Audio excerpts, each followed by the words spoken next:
Hey.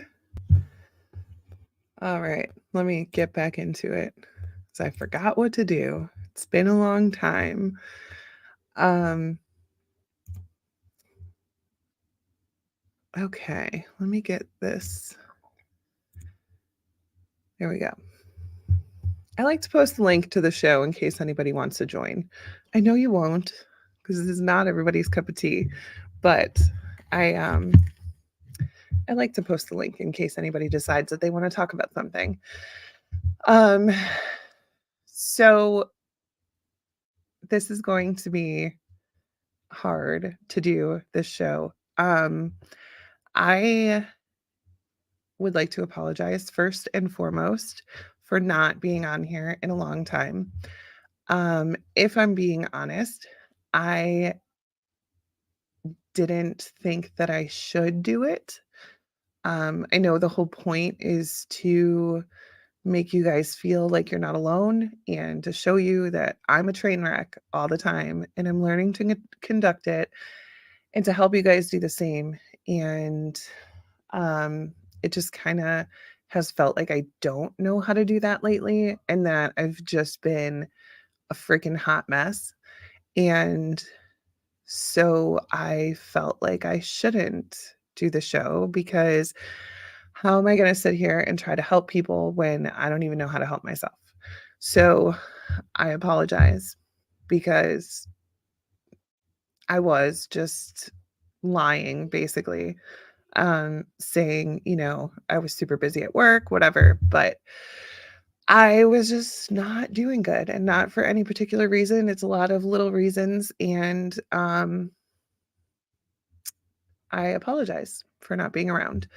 And it was just getting to a point where um, it was causing problems, if that makes sense. So I just took a break for a little while. And then I was really debating just calling Oliver and saying, I don't want to do the show anymore. And I was talking to one of my clients today, and, she was talking about how she was nervous about doing a Zoom meeting or something. I don't know. And she's like, wouldn't that make you nervous? And I was like, well, I mean, no, not really. I have two podcasts that I do. And so she was asking me about them, and I was telling her about this one.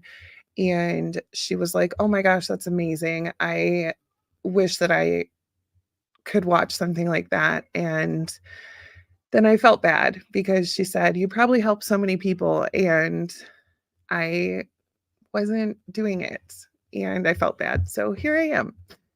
And I really am so sorry. I just, hey, Julie. Um, I've just been, I don't know. I haven't been busy at work. And if I'm being honest, work was like my thing. It was like that was my purpose. And that was the so it sounds so stupid and dramatic when I say it out loud, but that was like the thing that made me feel like I was contributing at home. Um, it was something that only I could do and that I was good at. And I haven't been busy at all. And so I kind of just have been in this funk. And, between that and um, a lot of other things, which are very hard to talk about, just because I don't want to like hurt anyone's feelings or anything. Um, I just didn't want, I just didn't want to do the show. Um, I've been taking on the world way too much. Um, looking around at all of these people who are struggling, financially, emotionally, whatever, and I just take it all in and it like physically hurts me. um and it just feels like everything's crumbling, and so it was just kind of like, what's the point? Right? What's the point? Like, what's the point? I'm not making money. What's the point? The world's crumbling. What's the point? Everybody's hurting. um And I realized that's the opposite approach that I should have. You don't just like give up when things are hard, right? You're supposed to fight harder when things are hard. And I wasn't. I was just didn't care anymore. Um, and that's terrible. And I apologize. I really do apologize. Um, and it's not that I'm like punishing you guys by not having a show, but I just feel bad because the whole point of the show was to show you guys that I'm here for you. And then I just wasn't. I just ghosted everybody and just stopped, like, didn't even explain what I was doing. There's literally only one person that I explained it to. And, you know, she, of course, was super, super supportive and wonderful as always. But um, I just, I just felt bad and I felt like I needed to explain things to you guys and tell you what's been going on. I do have a lot of like amazing things that are happening too. Um, my brother's gonna have a baby. Well, his wife's gonna have a baby. um, and I'm gonna be an aunt, and I'm super excited about that. And I threw what I feel like was a fantastic baby shower for them to show them how much we all love them and can't wait to meet Jack. And so that was something good that was taking up my time. But I've also just went to Florida. It was very good to have my kids there with me and to see my family, but we were there because my grandma was put on hospice care, and so we all decided that we needed to go down there and do like a cousin's visit. And me and my sister and some of our cousins went down there, and it really was great. Um, it it had its moments. It was good. Um, but it was also very hard, obviously. Um, I was super weird. I've always been super weird. I still am. But when I was pregnant with Ryan, so I was 20 years old, I got fired from my job. They were closing the store that I was working at. And I had decided to just not work since I was already like 4 months pregnant, whatever. And so I wasn't working, and my grandma had just retired. And so we used to spend so much time together. Like every Tuesday, we went to the movies and we would go to the Mexican restaurant before we would go to the movies. And then every Thursday, we would map out a garage sale order, on actual maps. We had copies of pages of the atlas, and we would highlight them after we found them in the newspaper. And, we would do that. There was no Google Maps, there was no, Facebook Marketplace to find garage sales. We would look in the paper and make our maps out. And I was the navigator, and she would drive around, and we'd go to garage sales every Thursday. And then, like, probably 2 days a week, I was over there, just for dinner. Ryan's dad worked retail, so he had like crazy hours. He wouldn't get home till 11 o'clock at night. So me at 20 years old, not out with my friends, not doing anything, I would hang out with my grandma because she was my best friend. So it's been pretty rough. Um, but I am very thankful that I was able to go and visit with them and to see her and talk to her and to see that she's doing okay. Um, my family's very open about like dying and plans and all of that. I get so uncomfortable with it and I don't want to talk about it, but um, everybody was super comfortable with it. So we talked about it and I do feel better. Um, and just I don't know that I would have been able to live with myself if I had the opportunity to go and I didn't go. So we went, and the kids didn't really understand what we were doing there. Ryan did, obviously. He's not a kid. When I say the kids, I'm referring to the little ones. Um they didn't really understand what we were doing. So that was kind of a nice distraction, honestly, because, they're just having a good time. And we stayed in an Airbnb. And, when my grandma had stuff going on, we would go. Um, that's if you guys are friends with me on Facebook, that's like, she she was playing bunco with her friends. So that's when we went to the beach in Fort DeSoto. And we just kind of worked around her schedule and just hung out there as much as we could. Um, so it was good. It was maybe not for the best reason that we went, but it was a good trip. And the kids were excited to miss a whole week of school. So it was good. And Ryan got to take PTO from work because he's an adult. So it was just it was good. The kids flew for the first time. It was fine. Um, but yeah, I've just been I don't know. I talked with a couple of people recently about imposter syndrome because that's just something that's been just really on my mind about everything because it gets to a point where you're like, once like for me it was work. Once work slowed down and I wasn't like making money and I'm not like, selling houses all the time and I know that like other people, it's slow for everybody. It's not like everybody's super busy except for me. Um but that was like enough for my brain to be like, you sure you did the right thing? You sure you're a good real estate agent? You sure you can do this? And then it just turns into like everything. Um, my husband's home from work. So uh he God, guys, he's so amazing. So he like does a lot around the house. And then it's like, geez, like he's the main parent. He wakes the kids up every day and takes them to school and, he cooks and cleans and does everything. So then I'm like, oh my God, I'm not even like a real parent. Like, what am I doing? I'm not good at anything. So it's just been so stressful.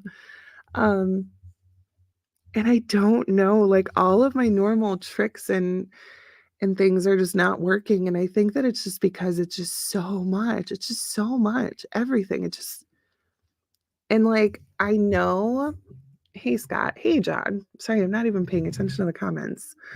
Thank you, Julie.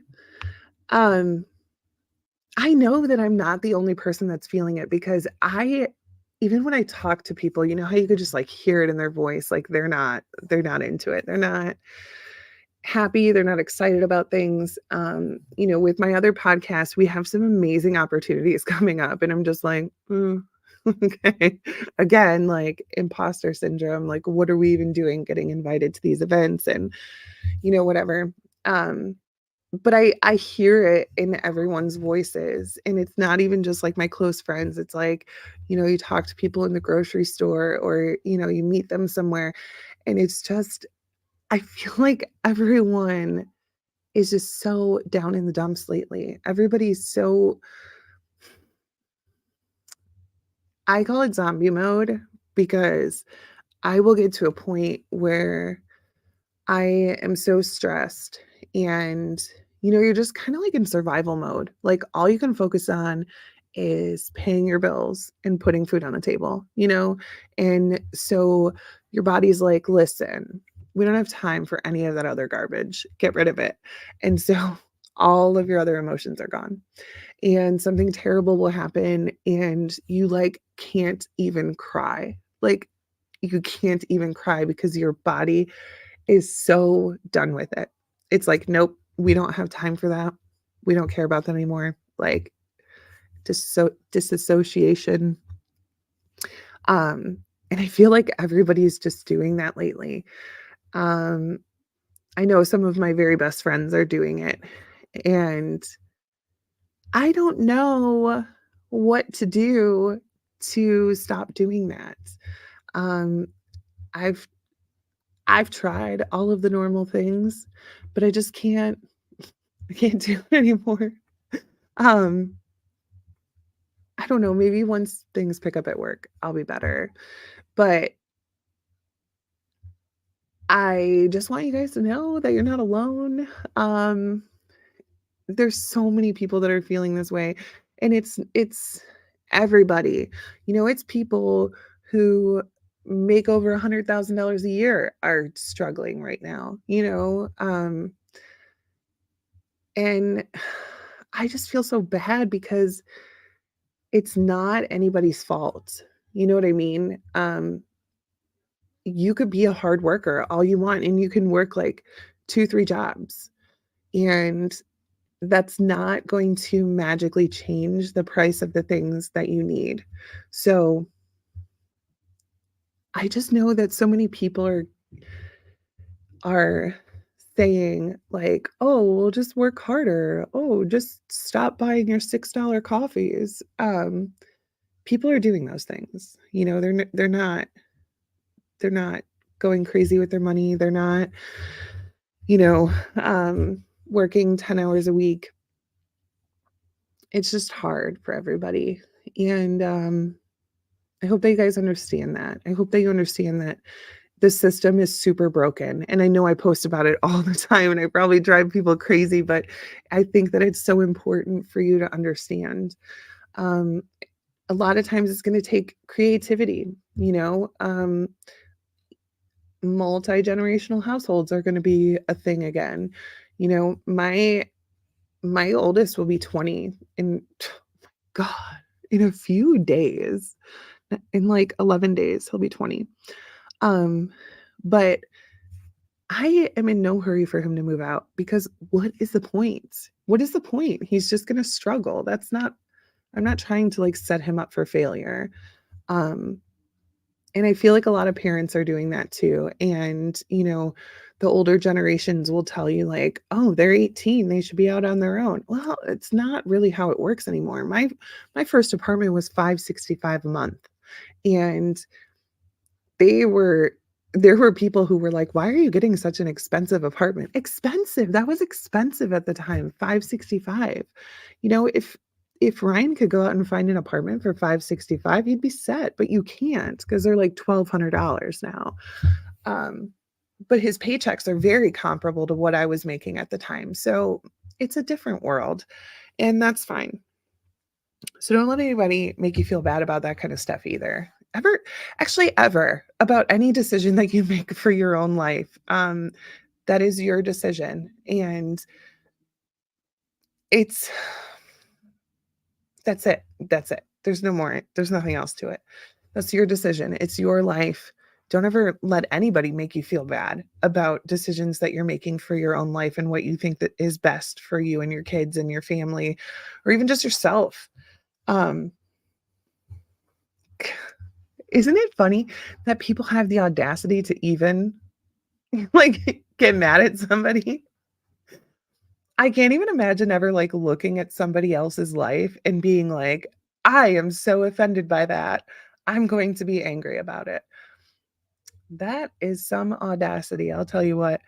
Um, it's not worth it to lose sleep over what other people think about your life. So please don't ever do that. And if you ever need a cheerleader, just let me know because I'm one of those people that, if you're happy, then cool story. Do you, boo boo? Because there's there's Darren too. Darren, I'm excited to see you in a few months. Um, yeah, there's nobody worth losing sleep over, right?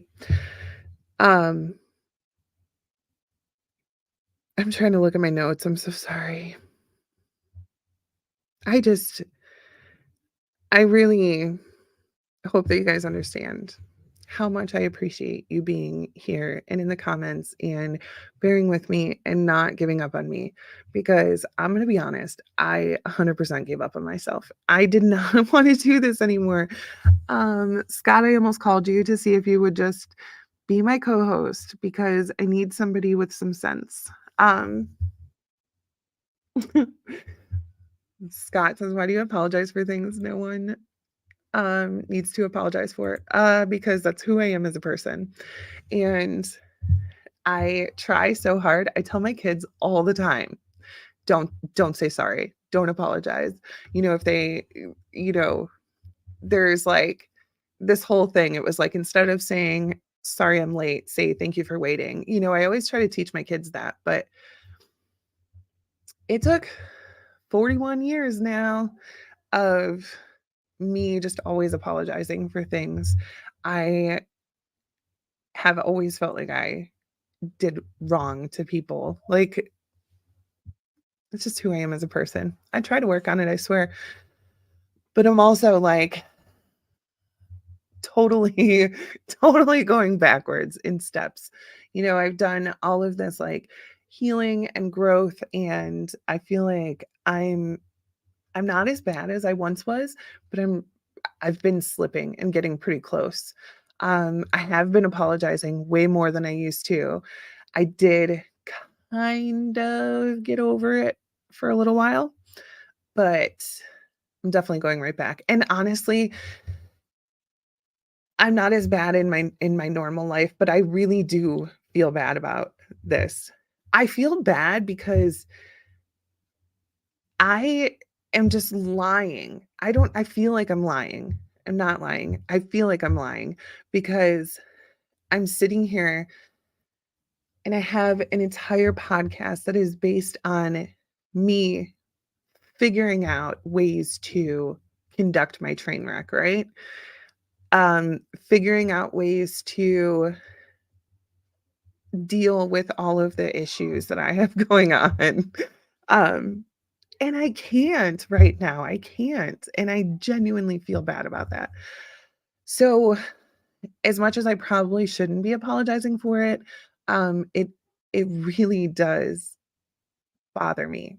And hopefully I'll feel better after this because it was just like, every week just me feeling like a complete failure every Tuesday night. I would just look at the time and I'm like, "Oh, like why can't you just get your shit together?" Um so maybe I'll feel better now that I like got it off my chest and I told you guys what's actually going on, and I'll maybe stop apologizing so much, but no promises. Um Isn't what you're doing conducting your train wreck seems spot on for what the show is about. I know, but I'm not really okay, I'm conducting it, just not well. Um, because I don't have a solution. And listen, Scott, I need the therapist in you. um,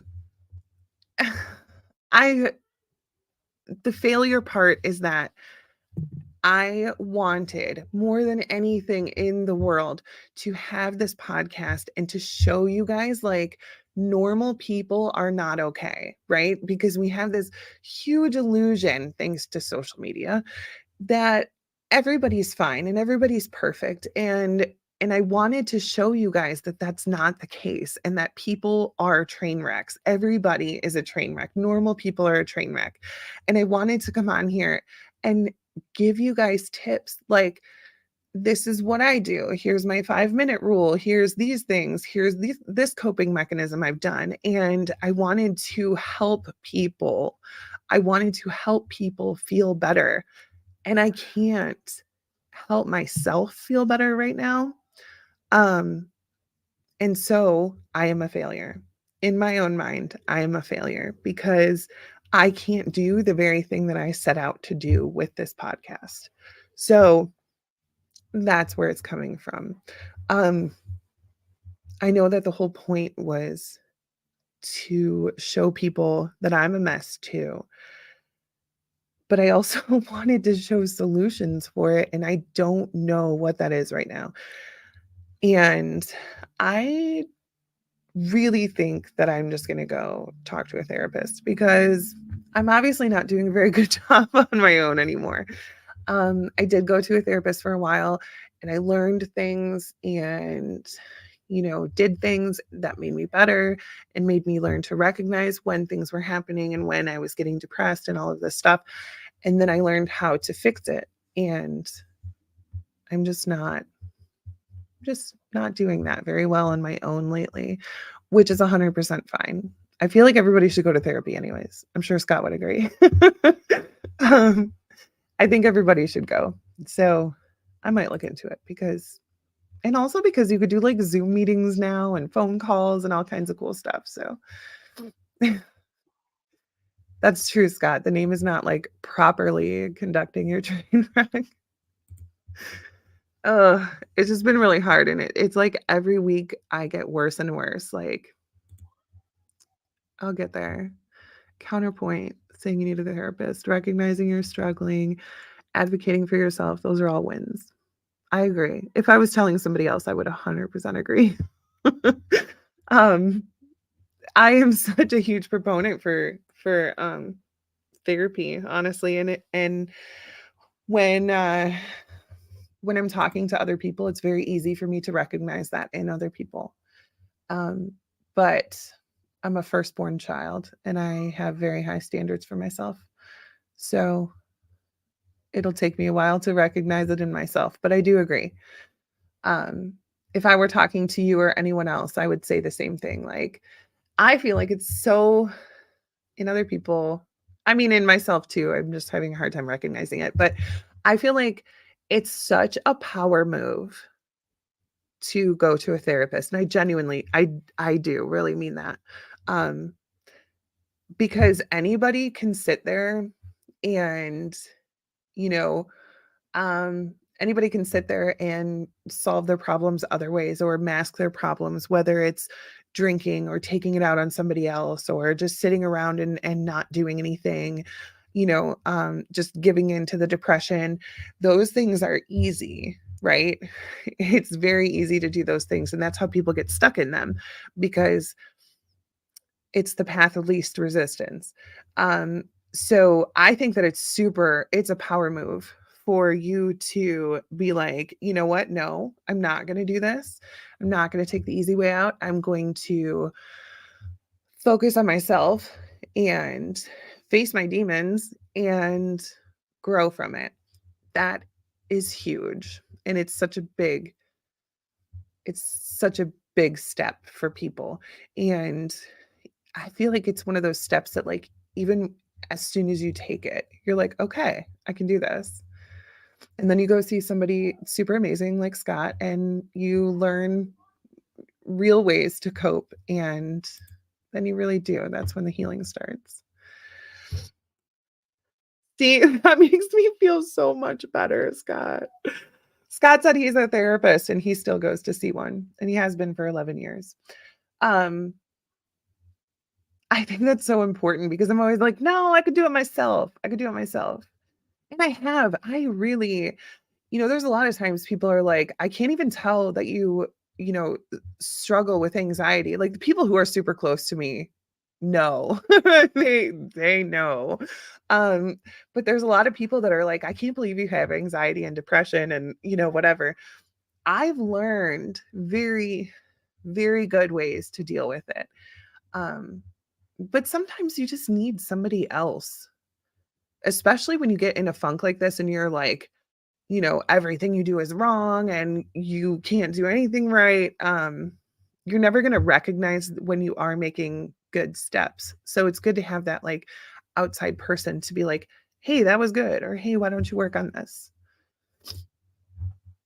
Goose says I'm always open about getting therapy help when needed. I agree.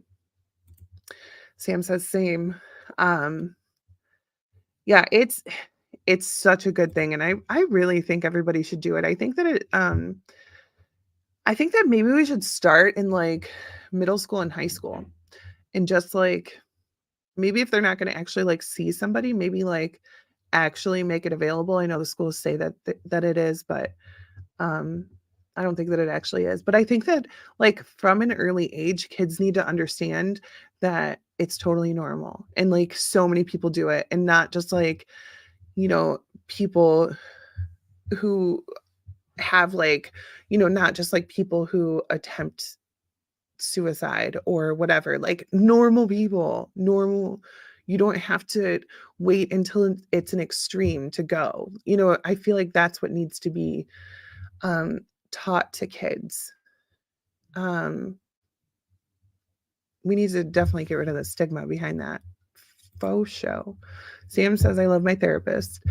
I've been with her longer than my husband. Even if it's once every couple of months or so, it's helpful. Yeah. Um, especially when you find somebody that you really get along with, it's seriously life changing, and it is like another important relationship. Sam says different perspective, coping methods, different exposure. It's just providing yourself with tools to be the best you. Yeah, I agree. Um, it's sometimes people don't know. That's another reason why I wanted to start this show, because sometimes people don't know like coping mechanisms because it's nothing that they've ever been taught before. Maybe they come from a family who chooses to cope with alcohol, right? Or chooses to cope by taking out their own weaknesses on their children. Um, you know, and so they think that that's what coping mechanisms are. And so even just having like one or two therapy appointments and learning different ways to cope and learning that like drowning your sorrows is not a healthy coping mechanism as much as it feels like it is at the time, because sometimes that's all kids know, and obviously that's sad. Cindy said, I'm a behavioral health therapist and a huge advocate for mental health. Find a good therapist you can trust. Yeah, absolutely.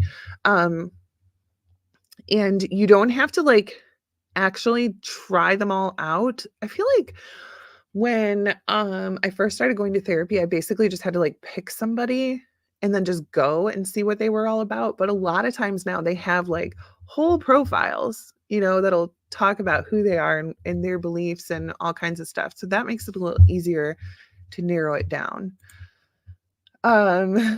Scott says, so my cheesy explanation is this: Superman is nearly invincible. Plus, he's not real, so he has writers who can conjure up easy solutions for him all the time. But if he is that unstoppable, then why does he need the Justice League? Because even he can't do it all. And he's not even real, which is a huge advantage for sure. That's amazing. That's really good. And see, and that would be good to teach kids, you know? Um, I feel like it's getting better because these kids have like younger parents now, but there's still like, I don't know, like if you say, oh, I started going to therapy, people's first question is like, what's wrong? What happened? Um, I don't, like nothing needs to happen. That's what I'm saying. People should just go just to talk to somebody.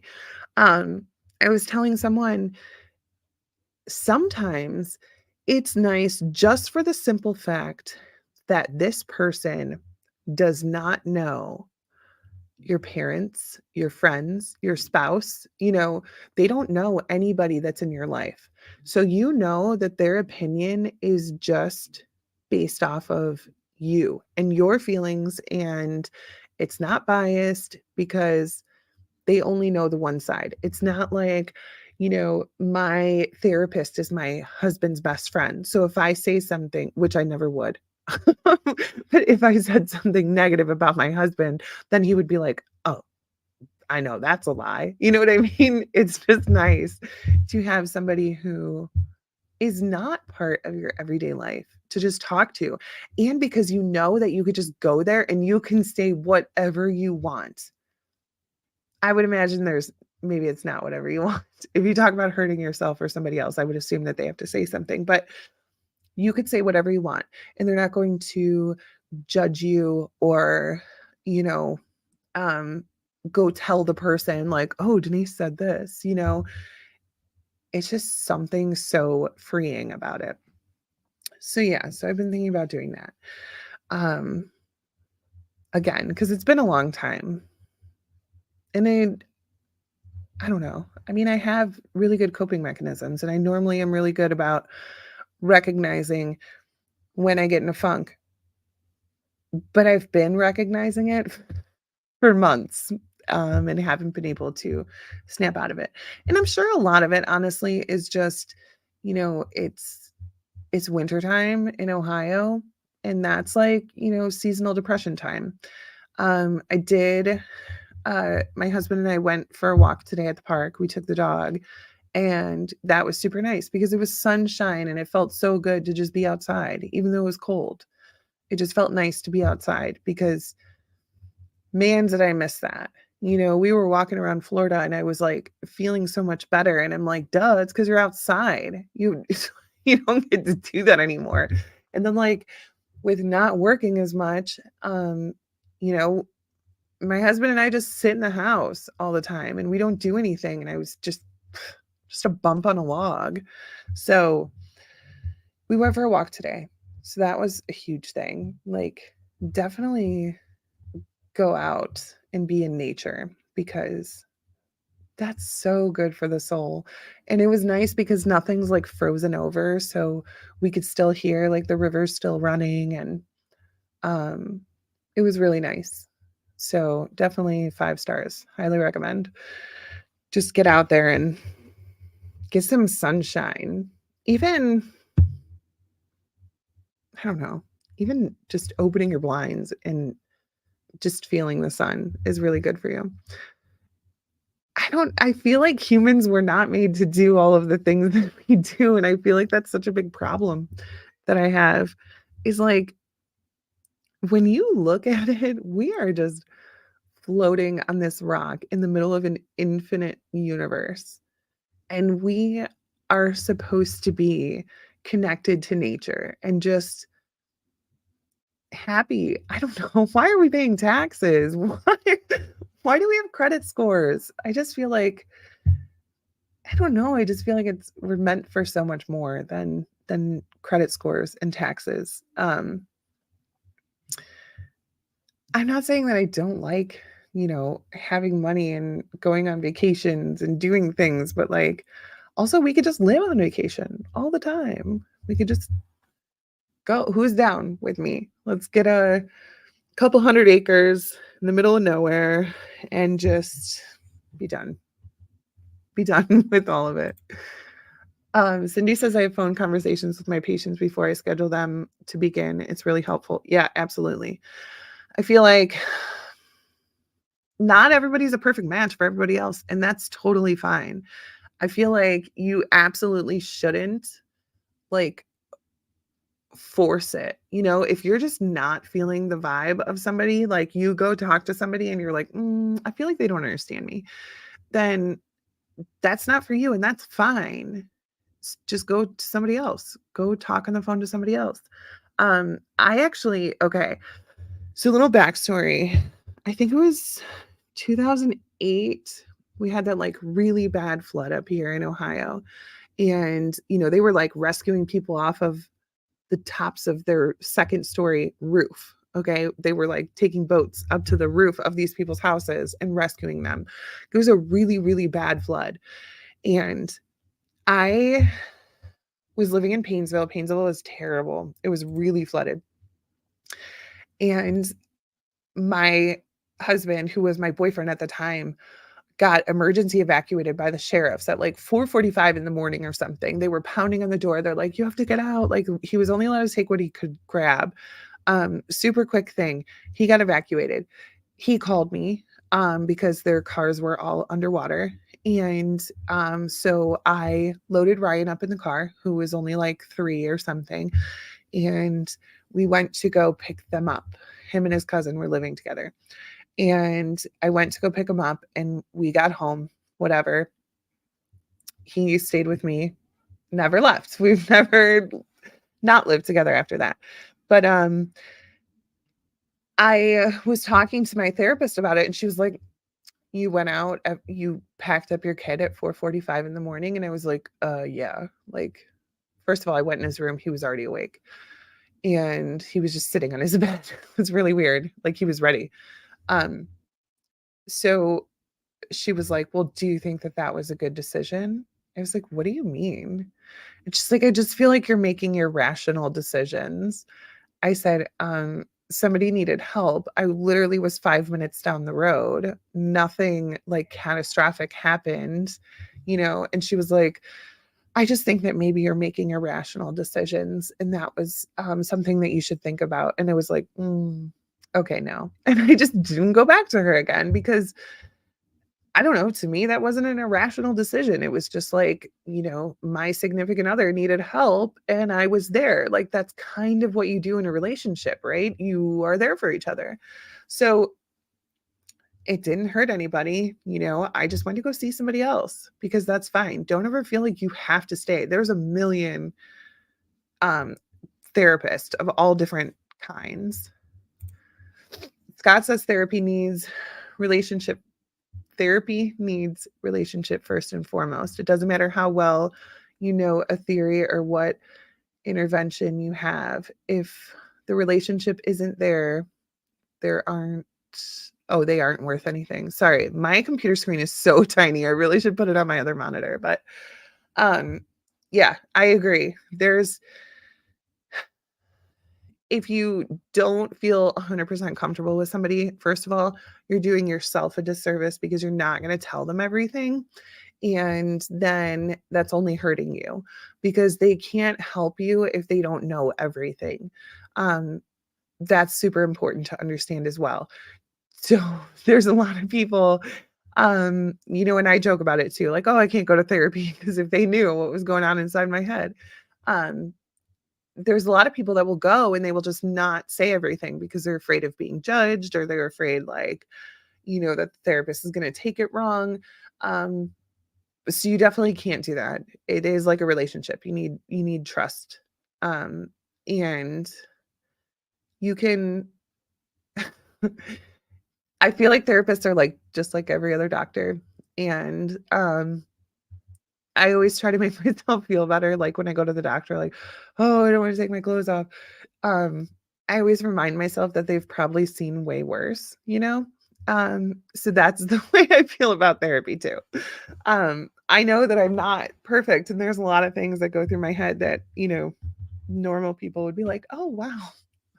But I also know that they've dealt with way worse. Because in the grand scheme of things, I'm not terrible.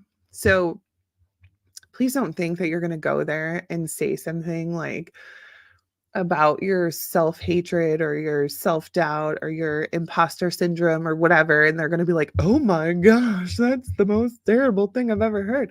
It's not going to happen. um, it's super important that you just trust them and just tell them everything. um, and if you don't trust them, then just find somebody that you do, because there are so many good people out there that they are superheroes. This is what they want to do. They want to help people. And um, so find one who takes their job that way. And it won't be hard to find them because that's how most of them are. I've literally only had one bad experience, and it was the one I just talked about. That was it. Um, she was the only person, and she was very like, I was young too, but she was like, she must have just graduated college. And she was very quick to like, I don't know, like label everything, you know. Some people are like that. And it just wasn't working out. Like, I'm sure there's people who would appreciate that sort of therapy, but I did not. So I just didn't go. Like, it's literally that simple. Um, but yeah, see if you can look into, like Cindy was saying, having a phone conversation with somebody beforehand, because it's pretty easy when you're talking to somebody, like actually talking, not email or text. When you're actually talking to somebody, you can kind of get a feel for if you're going to get along or not. So that's cool that you can do that. I assume other places are the same way. Maybe they do like consultations or something. Um, if you have insurance, sometimes you have to go through your insurance and do a consultation with them, and they'll tell you like what they recommend or whatever. Um, but yeah, if you've never tried therapy before, definitely try it because it's fantastic. Um, but yeah, so that was really what I wanted to tell all of you, was that I'm sorry I'm a mess and I'm going to work on it. And I'm super thankful that you're here with me to work on it because I was feeling a lot of different ways about the whole thing. And I definitely felt like an imposter. Like I shouldn't be here. Like I should just give the show to Scott. Scott, I'm not even kidding. I was gonna call you like 8 times and be like, do you want my show? Because I can't do it anymore. Um, but I do appreciate you guys so much. And I'm actually gonna get off of here because I do have work to do. Um, but and I do apologize if you were hearing my phone going off. It's sitting here on my keyboard, so it it's on vibrate because I can't turn it off because I'm a maniac like that. Um Sam, I love you so much. She said, "You're a human, give yourself some grace." Grace is something that I reserve for literally every other person on the planet except for myself. Um, my my oldest is the same way. He's very like his first grade teacher told me that I need to be less strict with him and to give him some grace and stop having such high standards for him. And I was like, honey, that's all him. I tell him all the time, just do your best. As long as you're trying your hardest and, whatever, that's fine. No, he would cry when he would get a B. Scott, get out of here. What do you think I do the whole time? Like, that's literally the point of a podcast is to talk. Um, but yeah, I definitely do want to have you on the show again, and we should do maybe maybe just you, and then maybe do another guys one. And I want to throw this out to you guys, but I'm a little nervous about how it would go. Because my younger two were saying that they wanted to come on the show. And I don't know how it would go. I don't know how it would go. It might be like a total shit show, but they want to do it. And so I might end up doing that because we're very like open about everything. Um, because I feel like that's how it should be. Uh, and you know what? I'm not even mad about it because my almost 20-year-old still calls me when he leaves work to go on his lunch break. And we just talk about how his day was. And he tells me about how he's doing at work. And I give him suggestions. And, I talk to him every day. And I love it. So I don't feel bad about being open with my kids. But they do want to do the show, and it makes me a little nervous. Maybe I'll talk to Wolliver and do like a recorded one first to see how it goes. Um, I just get nervous because I'm like so open with my kids. I tell them everything, and I'm just scared that they're gonna say something that's like, we should probably only talk about that at home. Um, okay, I'm not talking about anything like bad, but like, I was talking about genetically modified mosquitoes because they released like millions of them. And my 10-year-old went to school and one of his friends was complaining about a mosquito landing on them at recess. And my 10-year-old was like, that's probably because they released millions of engineered mosquitoes.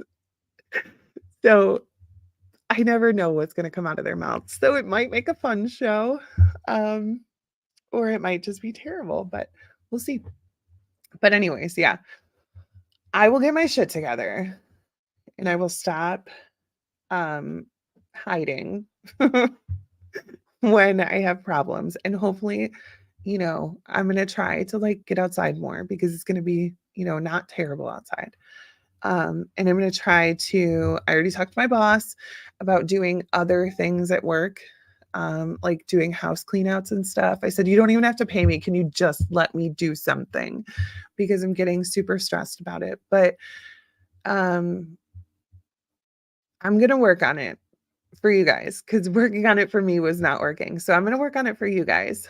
And I will see you next week because I'm not going to cancel anymore. Okay. And Sam, at 8:05 next week, if I'm not on, you are allowed to call me and yell at me. All right. Seriously, thank you guys so much. And as always, if you have anything you want to talk about on next show, just message me and we will talk about it. I appreciate you all so much. I will talk to you next week. Bye.